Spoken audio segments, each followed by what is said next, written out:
For 137 years, one name has haunted history: Jack the Ripper. His crimes were so brutal, so calculated, that they carved a permanent scar into London's past. In the narrow, gas-lit alleys of Whitechapel, fear was more than an emotion. It was a way of life. Women vanished, bodies appeared, and whispers spread faster than the fog. The police searched every shadow. Reporters chased every rumor. But Jack the Ripper always stayed one step ahead. No one saw his face. No one heard his voice. Yet everyone knew his name. Who was this ghost that bled into the city's nightmares? Was he a doctor with surgical precision, or a madman with a blade? Some claimed he was a butcher, skilled in dissection. Others swore he was an aristocrat, hiding behind privilege and power. But one truth echoed through every headline. The Ripper wasn't just killing. He was sending a message. The year was 1888. London was growing fast, but beneath its wealth, poverty rotted the East End. Whitechapel was chaos, crowded tenements, drunken nights, desperation everywhere. Prostitution wasn't a choice. It was survival. And it was within this world that the Ripper hunted. His first known victim was Mary Ann Nichols. August 31st. Her throat slit, her body mutilated. The work of a monster or a man with knowledge. Just a week later, Annie Chapman met the same fate. The cuts were deliberate, not rage, but routine. Whoever did this knew anatomy. Panic took over London. Papers printed every detail, feeding a terrified public hungry for answers. Letters began to arrive at police stations and newspapers, some written in red ink, others soaked in blood. One began with 3 chilling words. "Dear Boss." The writer claimed to be Jack the Ripper himself. He mocked the police, promised more deaths, and signed with a name that would never die. Then came the From Hell letter, delivered with half a human kidney. It was more than a taunt. It was proof. The city descended into hysteria. Every man was a suspect, every stranger a threat. The police were desperate. Detectives interviewed hundreds, tracked dozens, arrested none. The trail always went cold. But one theory stood out. The idea that the killer wasn't Satoy, a common man at all, but someone within the establishment. Some whispered about Sir William Gull, Queen Victoria's physician, a doctor with access, skill, and reason to hide. Others pointed toward Montague Druitt, a barrister and teacher who vanished soon after the murders, only for his body to later be found in the Thames. Then there was Aaron Kosminski, a Polish immigrant and barber, rumored to have deep hatred for women. He was placed in an asylum not long after the final killing. For decades, experts debated which of these men carried the Ripper's knife. And then, silence. The case faded into legend until modern science reopened it.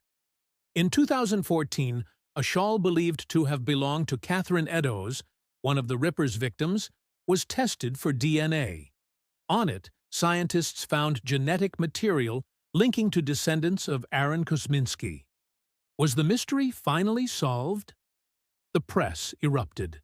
Headlines screamed that Jack the Ripper had been unmasked. But forensic experts weren't convinced.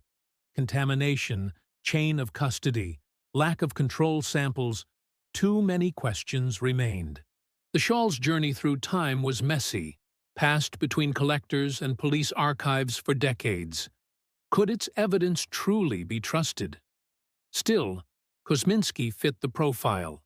A man of fragile mind, known to carry blades, obsessed with women he despised. And yet, others argue the evidence was too convenient, too simple for a mystery that haunted generations. Maybe the Ripper was more than one man. Maybe he was an idea, a reflection of the chaos in Victorian London. As fear spread, more murders were falsely linked to him. Imitators appeared, crimes exaggerated, legends born. The media created the monster as much as the killer did. But what if the real Jack the Ripper didn't vanish at all? What if he changed his name, his life, his city, and kept killing elsewhere? Some historians believe the trail continued beyond England. Unsolved murders in New York, Chicago, and even Canada bore eerie similarities. The same method, the same signature. Could the Ripper have crossed the Atlantic? Or was that just the ghost of hysteria traveling with the headlines? Every decade since, new suspects rise and fall. Some claim it was a failed artist named Walter Sickert, obsessed with prostitutes, his paintings echoing scenes of blood and despair. Patricia Cornwell, a crime novelist, spent millions testing his letters, insisting the handwriting matched the Ripper's. Others dismiss it, calling it a stretch of obsession rather than evidence. And yet, the theory refuses to die. Even Prince Albert Victor, Queen Victoria's grandson, has been dragged into the mystery. Some believe a royal scandal, a secret marriage to a working-class woman, forced a cover-up, with the Ripper killings used to silence witnesses. It sounds outrageous, but so did the murders themselves. Every clue uncovered only deepens the fog. Every answer breeds another question. Why did the murders stop so suddenly? Why was the Ripper never caught, despite the largest manhunt Victorian London had ever seen? Some say he was imprisoned for another crime. Some say he died.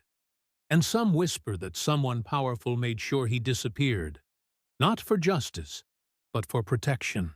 Because what if the Ripper's identity was too explosive to reveal, too connected, too important, too dangerous to expose?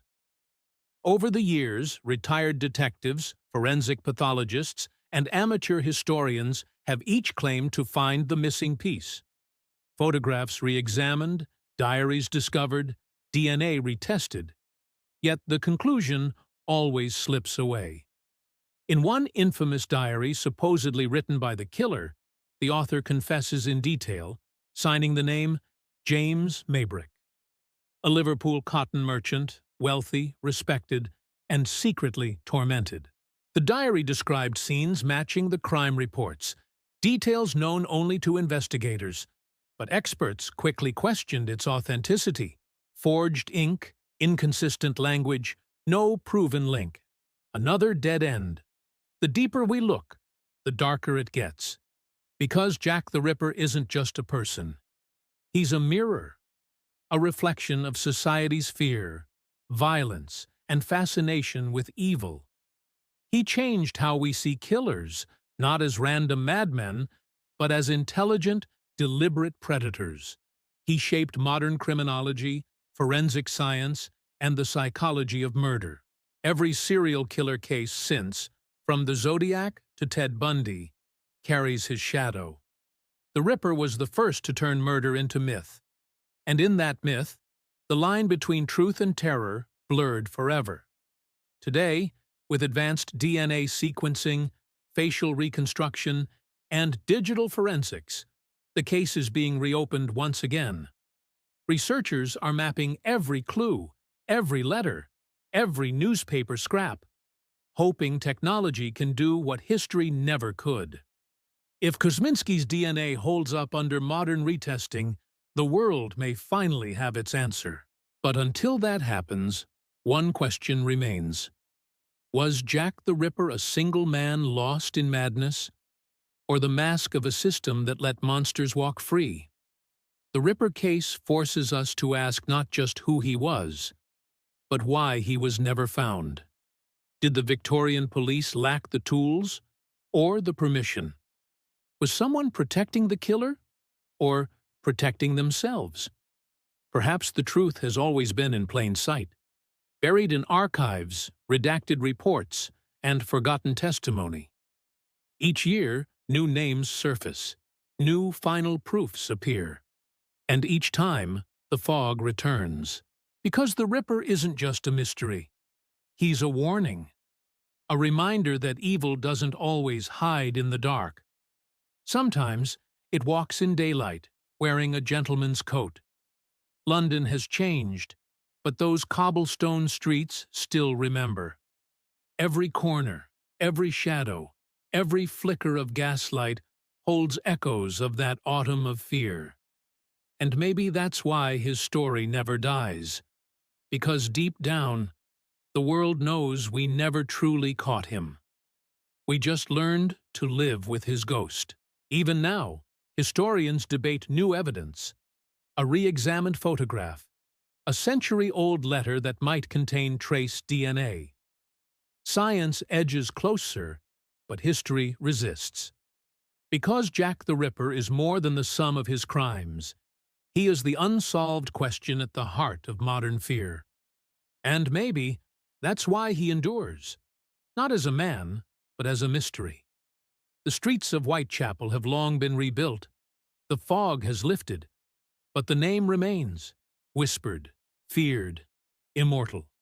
Jack the Ripper, the faceless killer who made the world look into the eyes of darkness and realize that sometimes the most terrifying monsters are the ones we never find.